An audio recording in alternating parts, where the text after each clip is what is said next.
Hi, I'm Barbara Hill. I teach horn here at the Hartt School of Music and the Hartt Community Division, and I'm also principal horn of the Hartford Symphony Orchestra. I'm here to talk about this year's Connecticut's all-state piece for horn, which is the Concerto by Franz Strauss.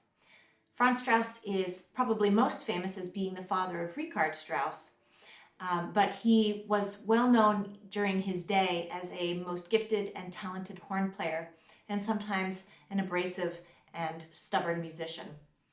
This concerto that he wrote is one that embodies a lot of lyrical phrasing, forces you to really think about having good tone, and as always, thinking about your intonation.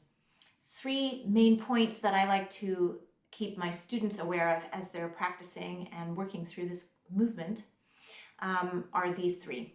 So at the beginning, I always encourage them to think about the accompaniment, what is preceding their first notes that they play.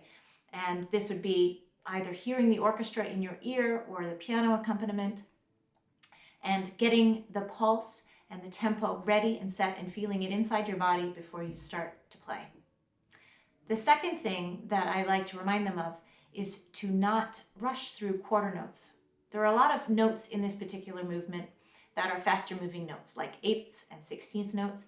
And so when we finally get to play notes of the value of half notes or even quarter notes, the tendency is to rush just a little bit. So make sure that that subdivision and pulse that you've established at the beginning of the movement stays with you when you start to slow things down.